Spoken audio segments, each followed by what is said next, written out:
Et donc, son vote n'avait pas compté. Et c'est pendant les démarches, pendant les interrogatoires, parce que ça a été de longues démarches, qu'on apprend que le fonctionnaire en question qui avait fait l'erreur, qui avait écrit son propre code postal, plutôt que le code postal du bureau.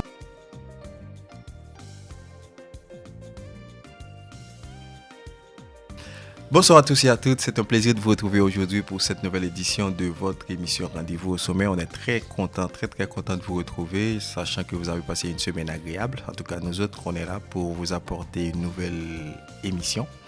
Et sachez, aujourd'hui, on va parler de politique, on va parler d'élections, on va parler d'Élections Canada, on va parler de Terrebonne. Évidemment, c'est dans l'actualité. C'est inédit dans l'histoire des élections au Canada où une élection a été annulée par la Cour suprême du Canada parce qu'il y avait une erreur de code postal un peu paradoxale. En tout cas, aujourd'hui, on va voir clair sur ce dossier. On reçoit en fait la candidate, la députée sortante, techniquement, parce que les élections ont été annulées.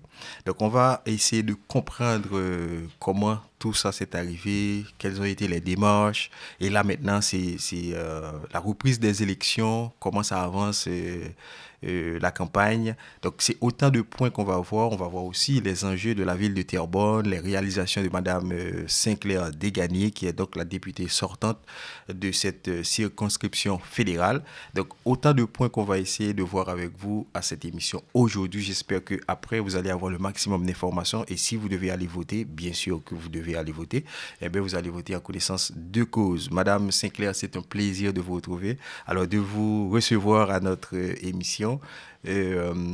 Merci aussi d'avoir répondu à l'invitation. Bonjour Jackson, ça me fait vraiment plaisir d'être ici avec vous aujourd'hui. Excellent. Alors, Madame Sinclair, c'est en termes de présentation, je vais voir, vous êtes née en France. Oui. Vous êtes née en France, donc vous avez deux nationalités, oui. Canadienne et puis, alors, québécoise, canadienne et puis française. Et puis, vous avez un parcours assez intéressant. Je vois que vous avez été à McGill. Vous avez aussi une formation, une maîtrise en gestion, en changement de gestion de l'environnement à Oxford, en Angleterre. Oui. Et aussi, ce qui est intéressant, c'est que vos parents, vous êtes aussi d'origine péruvienne. Exactement. Votre mère est... J'ai la troisième. Exactement. Donc, et en termes de parcours, vous avez travaillé au Luxembourg, chercheuse au Centre interuniversitaire de recherche en analyse des organisations, et puis économiste en chef, chef de projet de PwC en Angleterre, et économiste senior au bureau de la transition écologique et résilience de la ville de Montréal, et puis aussi chargé de cours, poste que vous voulez toujours, alors vous avez voulu garder à l'École normale supérieure de Paris. En tout cas, c'est un très beau parcours, mais ma question, parce que quelqu'un qui a un parcours comme ça va se contenter d'avoir un poste comme cadre dans n'importe quelle grande institution internationale, et puis grandir ses enfants, partir en voyage. Mais la politique, c'est quoi qui vous a attiré? Pourquoi vous avez décidé de faire une carrière en politique? Vous savez, la politique, pour moi, c'est d'abord et avant tout un moteur de changement. En 2020 et 2021, la pandémie a frappé. Et j'étais à ce moment-là, j'étais directrice principale dans un grand cabinet à Montréal qui s'appelle Deloitte. J'étais même directrice pan-canadienne pour tout ce qui était les opérations de la pratique économique. Donc, c'était quand même un poste avec beaucoup de responsabilités, mais je me suis retrouvée devant mon écran près de 15 heures par jour, devant des fichiers Excel, des fichiers PowerPoint, et je trouvais qu'il y avait très peu de sens à tout ce que je faisais à ce moment-là. Et j'ai voulu... je me suis sentie tellement impuissante face à la pandémie. Des gens... J'étais devant des chiffres alors qu'il y a des gens qui mouraient à côté. Je me suis dit, est-ce que je peux utiliser ce bagage-là pour redonner à la population? Et je dirais qu'il y a un deuxième point qui est encore plus intrinsèque que circonstanciel. C'est le fait que j'ai grandi avec l'idée que quand on reçoit beaucoup, quand on a de la chance, il faut redonner au prochain. Ça, c'est intéressant. Et ça a toujours été très, très profondément inculqué dans ma famille. Et donc, je savais que partout, au travers de mon parcours, je suis pas allée, j'ai étudié l'économie, mais je suis pas allée dans la branche financière. Beaucoup de mes amis sont allés en banque. Ça m'intéressait moins. J'ai pris la branche développement économique et environnement. Donc, justement, pour avoir un impact positif sur la vie des gens. Donc, peu importe dans mon parcours, ça a toujours été avec l'optique de contribuer à la société dans laquelle je vivais. Mais je vois aussi côté père, votre grand-père, il était aussi un candidat au parti. Il s'est présenté, mais il n'a pas été élu en 73. Exactement, en 73. Ouais. Donc, cela dit, quelque part, il y a l'héritage familial. On est très politisé dans la famille, ça c'est sûr. On a toujours parlé de politique, et de deux côtés aussi.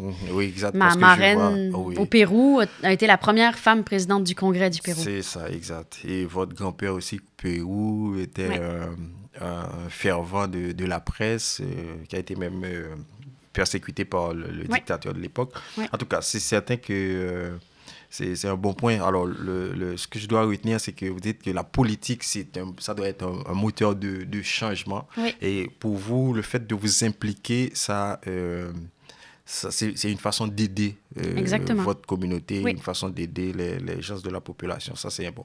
Maintenant, l'autre chose, c'est que c'est aussi insolite de voir que vous avez mené campagne pendant que vous étiez en pleine ceinture et qu'une semaine après votre première élection en 2021 et vous avez donné naissance.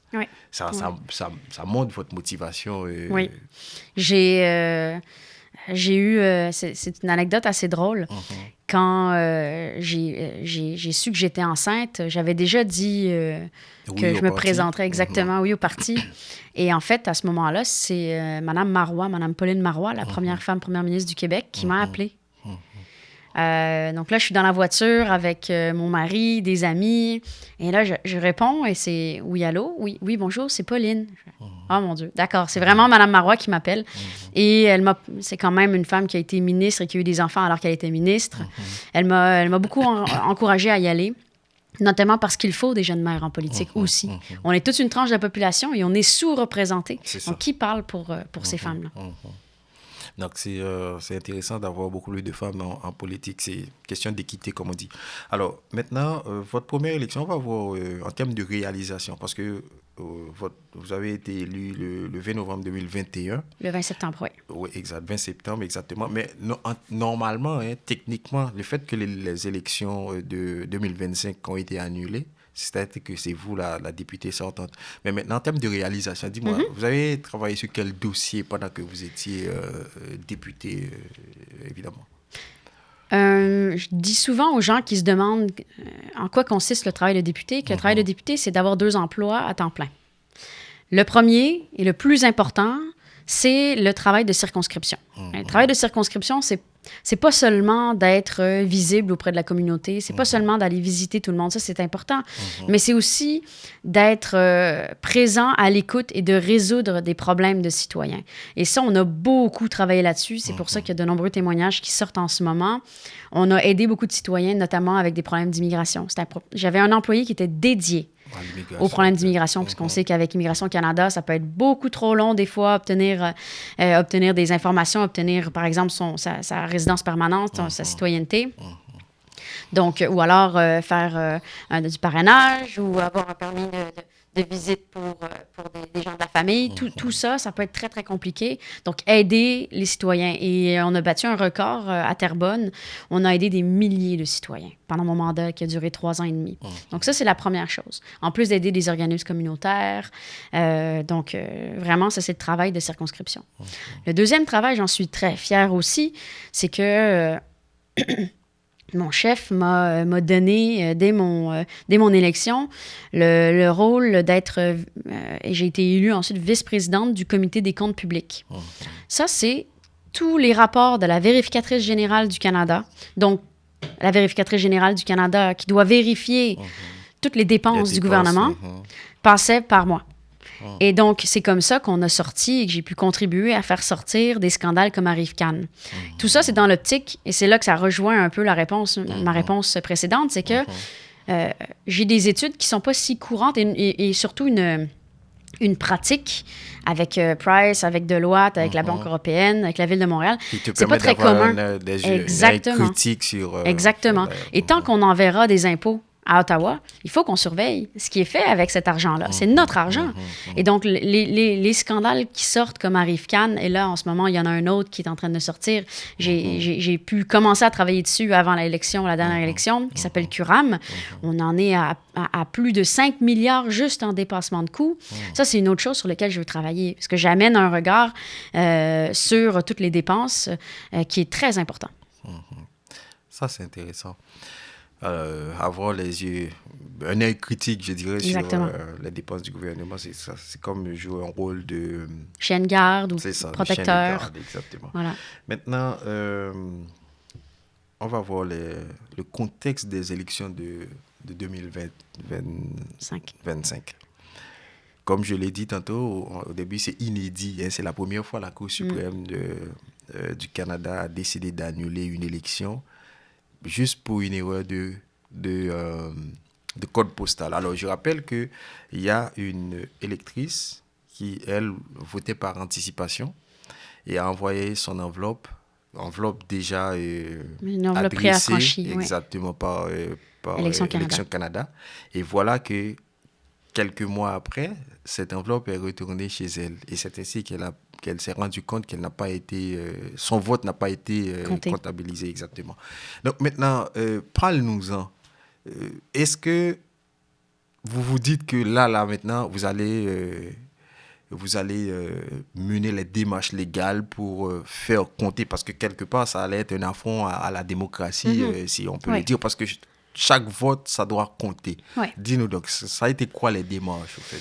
Ça a été long, laborieux, c'est sûr. Et puis, si je peux faire aussi peut-être un rappel, c'est que le 28 avril, on n'avait même pas les résultats finaux. Ils sont sortis, les résultats prévalidés, donc pas encore confirmés. Ils sont sortis le 29 avril et je perdais par 35 voix.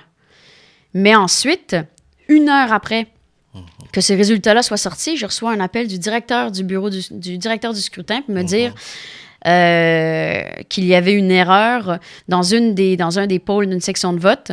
J'avais pas juste 7 votes, il y avait un 7, mais ils avaient oublié d'écrire l'autre chiffre après, qui était un 3 ou un 4. Bref, j'avais 73 ou 74 votes plutôt que 7. Et donc là, juste là, en fait, on me disait que j'avais gagné l'élection. Donc, ça a été confirmé le 1er mai. Donc, j'avais 44 votes d'avance, ce qui a déclenché, selon la loi, un dépouillement judiciaire. Ce dépouillement judiciaire-là, il a amené son lot de défis. Parce qu'il y a une interprétation possible au niveau des bulletins. Vous le savez, les bulletins ici, les noms sont écrits en noir et les bulletins sont en blanc. Donc, on peut écrire dessus. Au Québec, c'est différent. Au Québec, les bulletins sont noirs et les noms sont en blanc. On ne peut pas écrire sur les bulletins. Donc, juste ça laisse place à l'interprétation, à savoir si un bulletin est valide ou pas. Et c'est comme ça. Et ça, la première historique, elle s'est faite là. C'est la première fois des dépouillements, en tout cas modernes, où quelqu'un qui a 44 votes d'avance perd son avance, perd 44 votes pour finalement être à -1. Ça, c'était jamais arrivé. D'habitude, ça peut varier 10, 20 votes, mais 45, ça s'était jamais vu. Donc, il y a ça aussi à prendre en considération.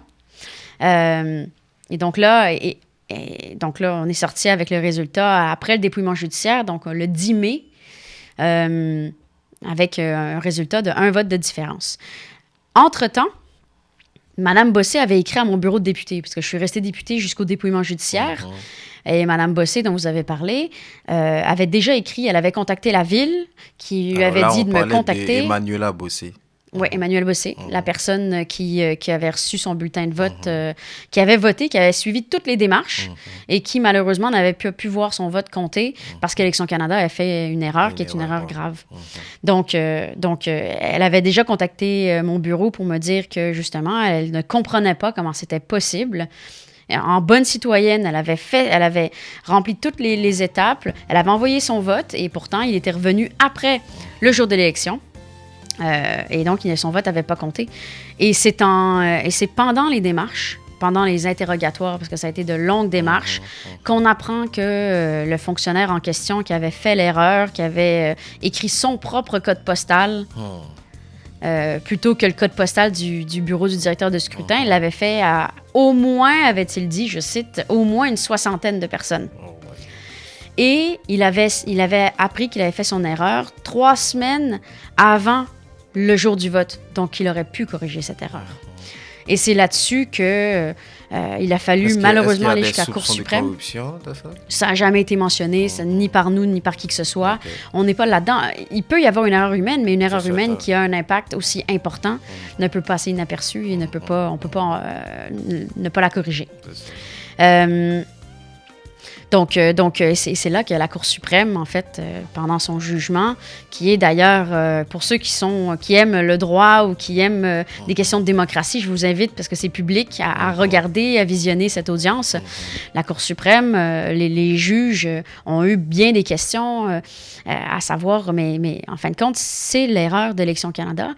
Et c'est là que mon devoir à moi, en tant que citoyenne, pour qui la démocratie est un principe fondamental, je ne pouvais pas laisser passer cette erreur-là. Mais ça a été quoi la position de l'Élection Canada? Parce que, je ne veux pas, on a vérifié qu'il y a eu erreur. Oui, ils ont admis leur erreur.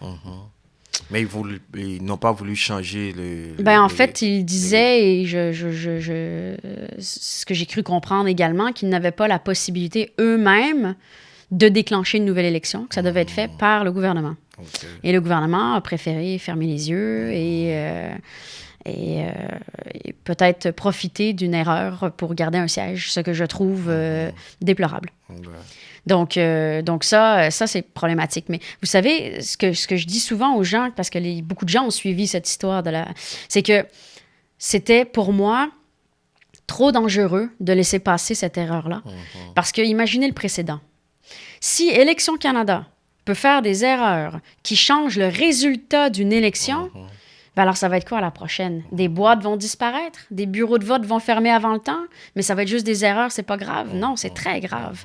Il faut, pour qu'une démocratie fonctionne, il faut qu'on ait confiance dans cette démocratie. Et pour qu'on ait confiance, il faut toujours faire attention. Donc, quelque part, cette décision de la Cour suprême est une victoire pour la démocratie. C'est comme ça que je le vois et que je pense la grande majorité des gens de bonne foi le voient. Excellent. Là, maintenant, les élections ont été annulées. On a décidé d'éviter la population. Je vais quand même mentionner qu'elle a été annulée sur le banc. Ça, c'est très rare à la Cour suprême. D'habitude, les juges de la Cour suprême, ils sont 9, prennent l'enjeu en délibéré, donc ils en parlent, ils rédigent, ils font leurs recherches, ils terminent. Là, ils ont fait ce qui n'arrive pratiquement jamais à la Cour suprême. À l'instant même. À l'instant même, ils ont dit, ça a beaucoup trop duré. On ne peut pas laisser encore une journée comme ça. Nous allons décréter l'annulation de l'élection de Terrebonne aujourd'hui même sur le banc. C'est quand même assez rare et ça montre à quel point on était dans une situation complètement absurde dans la dernière année. Ah ouais, c'est ça. Donc techniquement, comme je l'ai dit tantôt, vous êtes la députée sortante. Maintenant, vous êtes en campagne. C'est quoi? Qu'est-ce que vous portez? C'est quel projet? Qu'est-ce que vous voulez pour la ville de Terrebonne présentement? On est les seuls à avoir sorti une plateforme locale. Donc, on s'adresse vraiment aux Terrebonniens. Et pour moi, d'abord et avant tout, les Terrebonniens, c'est tous ceux qui habitent à Terrebonne. Tous. Tous les Terrebonniens, il y en a 130 000. Il y a 90 000 électeurs, 130 000 personnes. Je n'oublie pas les enfants. En ayant un moi-même aussi, il faut penser à eux aussi. Donc, 130 000 personnes. Donc, des points qui sont très importants. Le sud-est de la circonscription, pratiquement la moitié de la circonscription, est en ce moment sujette à expropriation à cause du train à grande vitesse Alto. Donc ça, c'est le train à grande vitesse qui va faire Toronto-Québec. Il va traverser Terrebonne. Il n'y aura pas d'arrêt à Terrebonne. Néanmoins, il va traverser Terrebonne. Et donc là, si on regarde la carte actuelle qui est publiée par la Société d'État Alto, il y a la moitié de la circonscription qui pourrait recevoir des lettres, mais en fait, ça va être un tracé exact qui va être défini dans les prochains mois, voire la prochaine année. 60 mètres de large, où ils vont exproprier des gens à Terrebonne. Là, c'est là que je vois plusieurs enjeux potentiels. Il faut faire très attention. Vous savez comme moi, il y a eu une historique d'expropriation forcée très, très, très problématique par le fédéral au Québec, notamment à Mirabel, l'aéroport de Mirabel. Écoutez, ça a été vraiment... si vous vous souvenez de cette époque-là, ça a été épouvantable.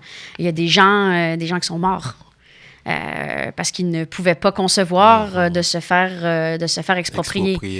Il y a d'autres choses qui sont nécessaires avant d'en arriver là. Pour un projet d'une telle envergure, il faut qu'il y ait une acceptabilité sociale.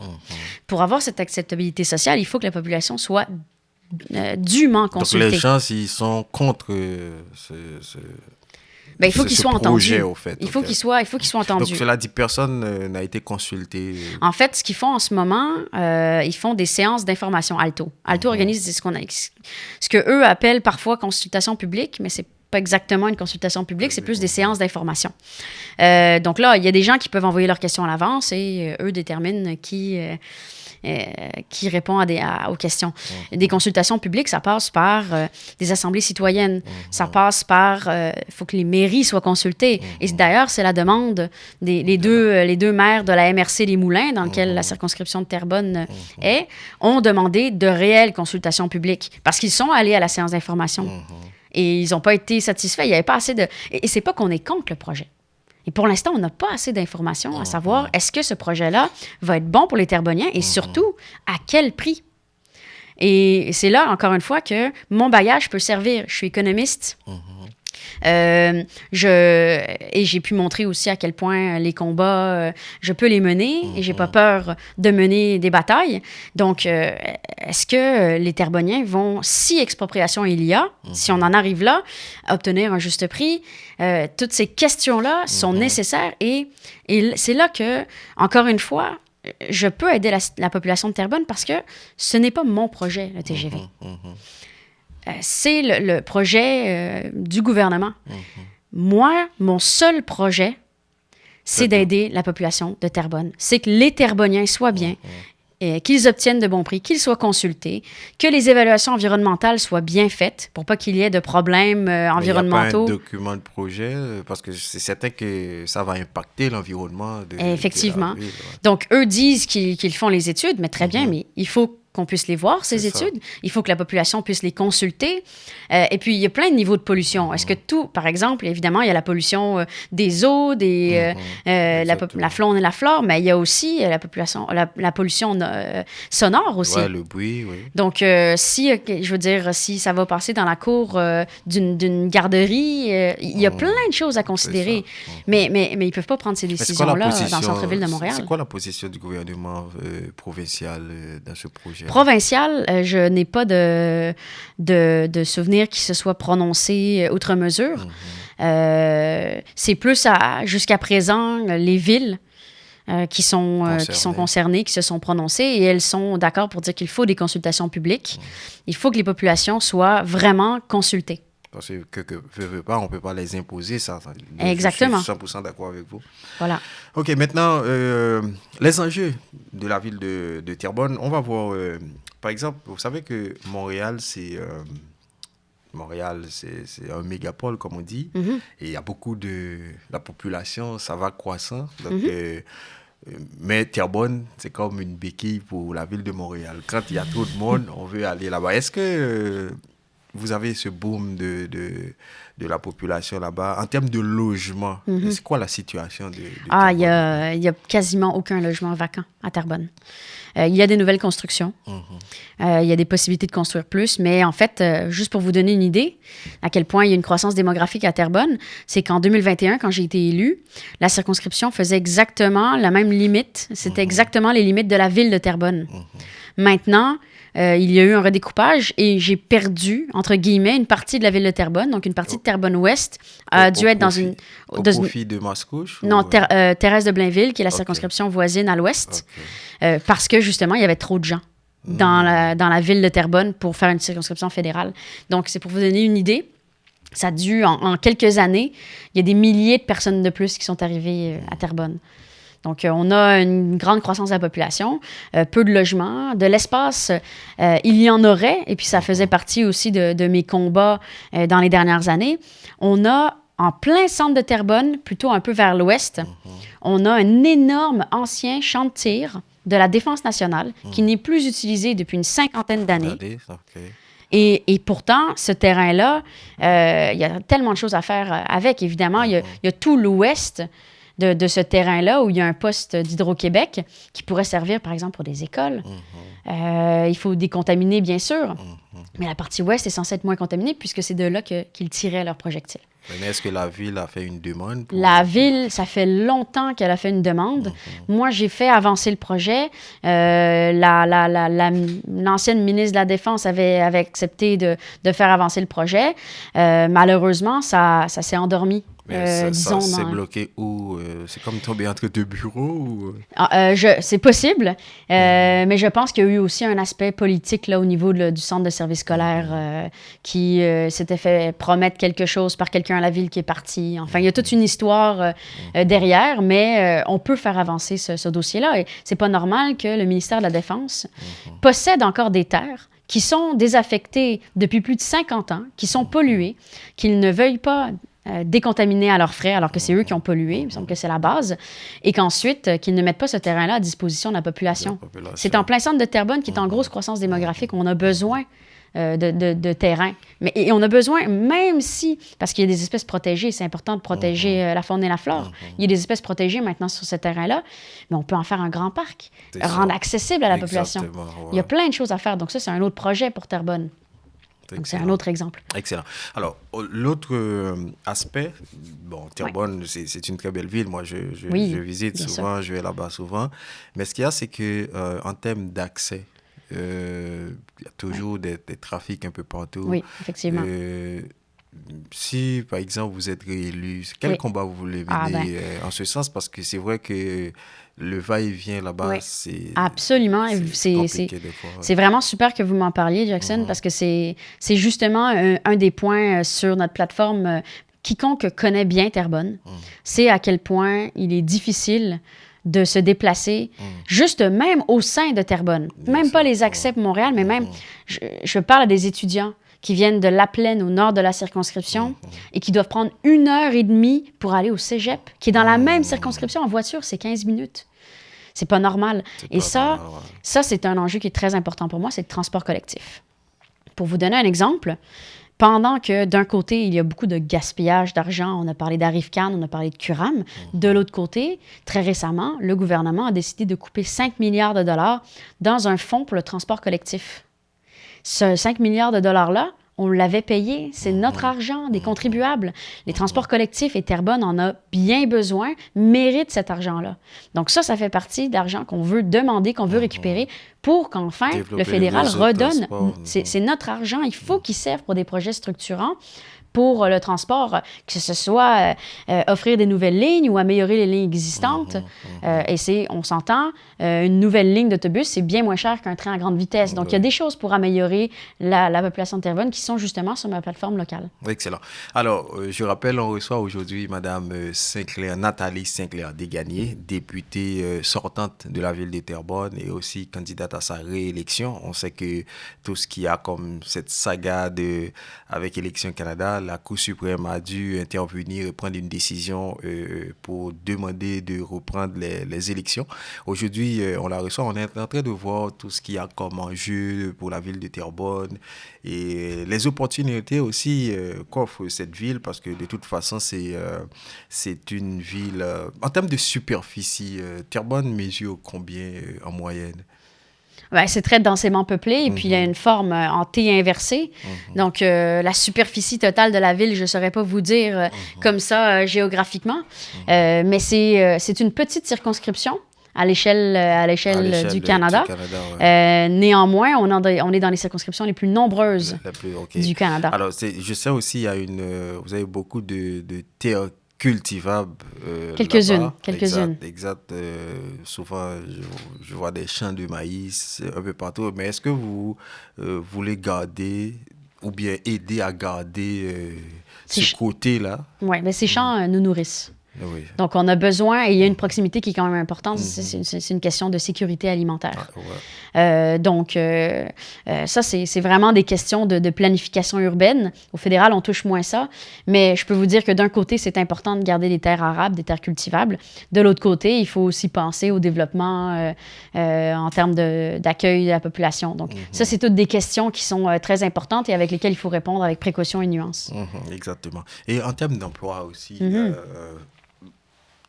est-ce que vous... Parce que c'est certain qu'un problème, ça peut résoudre un autre problème. Il y a un problème d'accès, si vous voulez, parce que souvent, il y a les trafics. Mais est-ce que la ville, par exemple, vous êtes porteuse d'un plan pour attirer des investisseurs à venir investir, créer de l'emploi pour la circonscription? Parce que bon, c'est vrai qu'il y a des affaires, c'est pas entre guillemets votre rôle, mais vous pouvez jouer un rôle de lobby pour aider évidemment au développement de votre circonscription. Oui, c'est bien que vous mentionniez ça. Un exemple, c'est quand vous savez que donc, je suis moitié péruvienne et que l'espagnol est ma langue maternelle. Je faisais partie de l'association qui s'appelle Parlaméricas. Donc ça, c'est des parlementaires de partout dans les Amériques qui se réunissent pour parler de différents enjeux. J'avais rencontré un sénateur ou un membre du Congrès du Guatemala qui m'avait parlé d'enjeux avec les travailleurs étrangers temporaires. Et j'ai aussi parlé au bureau du Québec à Bogota pour parler justement de cas d'immigration que j'avais mis en contact avec des entreprises de la circonscription qui avaient besoin soit de travailleurs étrangers temporaires ou... Donc, c'est des cas très concrets où on peut aider les circonscriptions quand on est à l'écoute. D'autres cas sont, par exemple, Emploi été Canada. Ça a été des cas très importants pour certaines entreprises, puis surtout certaines organisations, des OBNL, qui ont pu recevoir des étudiants et qui ont été subventionnés pour recevoir ces étudiants-là, surtout l'été, des stagiaires. Donc, c'est des exemples de points sur lesquels les députés fédéraux peuvent travailler. Dans mon cas, avec mes connexions en Amérique latine, ça avait été utile. Exactement. Alors, on est censé arriver à la fin de cette interview.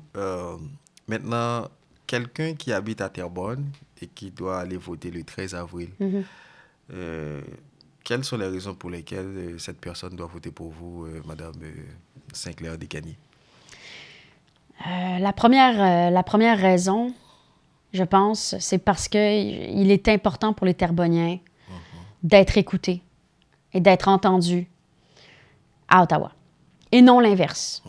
Je pense que les Terrebonniens n'ont pas besoin d'un ou d'une représentante d'Ottawa qui vienne leur expliquer ce qu'il faut faire ou ce qu'il ne faut pas faire. Au contraire, les Terrebonniens doivent, et c'est, disons, la chance qu'on a dans une élection partielle, c'est qu'on peut parler d'enjeux locaux et s'arranger pour que ces enjeux locaux-là soient portés et aient leur voix à Ottawa. Et je suis la seule personne qui va faire ça sans compromis. Pourquoi? Parce que je n'aspire pas à devenir première ministre. Moi, mon seul rôle, c'est de m'assurer que les Terrebonniens soient bien, que les entreprises terrebonniennes soient bien représentées, que ce soit les entreprises, les emplois, les organisations. Je serai toujours à l'écoute des Terrebonniens. Je suis qualifiée pour l'être, vous l'avez mentionné, et je l'ai démontré pendant mon mandat. Je veux continuer comme ça. Excellent. Vous l'avez mentionné dans l'introduction, mais je pense que c'est vraiment important et vous faites très bien, parce qu'on a parlé de contenu et c'est fantastique. Mais moi, j'ai un message. Je trouve dommage de réduire un Terrebonnien à sa provenance, à son âge. Pour moi, dans une élection, il faut d'abord et avant tout porter des projets, porter des idées. Et c'est pour ces idées-là qu'il faut voter d'abord et avant tout. Je suis d'origine péruvienne. Je ne souhaite pas faire campagne pour les Péruviens ou que les Péruviens sortent massivement voter pour moi. S'ils le font, tant mieux. Mais mon point, c'est que on est vous serez la d'abord représentante de tous absolument, les et c'est important. Je l'ai toujours été. J'ai beaucoup de témoignages de gens de partout dans le monde. Je l'ai toujours été. Et pour moi, c'est important. Pourquoi? Parce que la diversité enrichit un territoire. J'en suis un exemple vivant. Je veux que Terrebonne continue à vivre ensemble et que tous les gens qui habitent Terrebonne se considèrent d'abord et avant tout comme des Terrebonniens. Excellent. Ben, on vous remercie. Ben, merci à vous. Une fois de plus, merci d'avoir répondu à notre invitation. Ben, je vous souhaite bonne chance. Et, Merci. Plus que de la chance, il me faut des votes. Exact. Mais c'est certain que si vous portez un projet assez important, Ouais. donc les gens ils vont vous voter par rapport à ça. Ouais. Donc en démocratie, c'est ça. Ouais. C'est les votes. Et on a vu comment Ouais. rien vote a fait tout basculer Absolument. justement. Donc cela dit, moi je vous encourage à aller voter. Et c'est important de voter parce que quand comme je dis, la politique, ça fait partie de notre quotidien. Et quand on n'agit pas, c'est comme on va agir à notre place. Et comme ça, Exactement. on va volontairement ou involontairement payer le pot cassé ou subir. Donc, je pense que un citoyen actif, c'est un citoyen qui décide avec un bulletin de vote de faire bouger la société, si vous voulez. Comme vous l'avez dit, la politique, c'est un moteur de changement. Exactement. Donc, si on veut évidemment activer ce moteur-là, ben, il faut voter. Alors, merci encore une fois d'avoir été avec nous. Je remercie particulièrement Brice Lee qui a réalisé cette émission et également Ecoproduction. Je rappelle que Ecoproduction offre des services, films, publicités, tout type de production audiovisuelle. Donc, n'hésitez pas si, évidemment, vous avez besoin de notre service. C'est un plaisir, encore une fois. On vous donne rendez-vous la semaine prochaine pour une autre émission similaire. À la prochaine. Merci.